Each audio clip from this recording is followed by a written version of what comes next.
it's time to make the ask. What are the keys to making a successful ask? Well, I think there are three questions you've got to ask. Number one, have you properly cultivated the prospect, preparing them for the ask? Have you introduced that prospect to the cause that you want them to support? Number two, does this prospect expect the ask? Have you cultivated them to the point where the ask is expected? And then number three, and I think this is really important, have you communicated an approximate gift amount? There should be no surprises, right? So you should not get into an ask and not know, and them already not have an understanding of knowing what the ask amount will be. Howard, how do you prepare for making the ask? Yeah. What we do at Illinois is we create these strategy sessions. And in each of these strategy sessions, we talk about several, I think, key elements. A few of those are, where do you plan to hold the ask? Is it a restaurant? Is it their home? If so, what obstacles could be in the way, such as a waiter or waitress? The timing and location mean a lot. The next phase that we look at in making an ask is who should participate. Should you bring your athletic director? Should you bring a coach, an administrator? Should you bring a student athlete? So that's what we look at internally, but we also do our best to determine who we would love to be involved from the donors team, if you will. Is it the husband, wife? Should any of their siblings, their children, should their attorneys or wealth managers be involved? We look at all of that when we're planning to make the ask. Hey, Howard, can you explain like an experience where you went in and asked and it led to a memorable contribution? Yes, I can. My most memorable ask was probably that for $20 million from some of our most generous donors. What I remember most about that ask is how we started. We tried to begin every solicitation and every cultivation begin with the end in mind.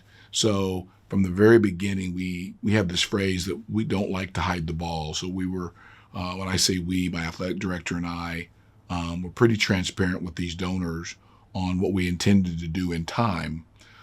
So we first talked about the project. In this case, it was a football training facility and what that facility could mean in terms of its impact on the University of Illinois football program. After that, we quickly talked about what that would cost. In this case, it was for a naming opportunity would be $20+ million. We didn't wait until the ask to have the conversation about the amount. Rather, we did that in the early stages of the cultivation. So I remember that. And I remember their response was surprised, and we knew that the amount would be an obstacle as we moved along the cultivation process. So that was an obstacle that we talked about with them for many months. In doing so, we were able to contact their wealth managers, some of their attorneys, and that allowed us to really get to an amount of $20 million that fit their philanthropic capacity. And then finally was the ask. We were able to fly with them to 2 to 3 other football facilities around the country and providing them with examples of other facilities and what those facilities had that we obviously didn't have, letting them see themselves the much needed effort in making the improvements of our football facility. I remember that ask. It was very impactful, and I think it became a better gift officer from being a part of it. Howard, what are some of the strategies you use to overcome objections to an ask? Well, first of all, I'll tell you the key is to overcome the objections well before the ask. How do you do that? You do a lot of listening and asking direct questions and then asking for clarification in some of the answers to those questions. That way, you're not waiting till the ask day to encounter or to overcome those objections. You've done it through the entire cultivation process. Again, begin with the end in mind. Made the ask. Now, how do you follow up? Really, I always do 2 things when following up from an ask. Number one, I try to never leave the meeting without finding out from the prospects what they would suggest the follow-up method be and the length of time required. So I might ask them at the end of a meeting, how would you like us to follow up? Would you like us to follow up in a couple weeks?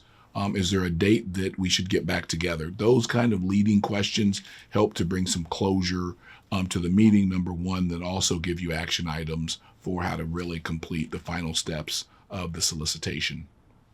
Number two, I always make sure that anyone involved in the ask from our institutional standpoint does a handwritten note to the prospects.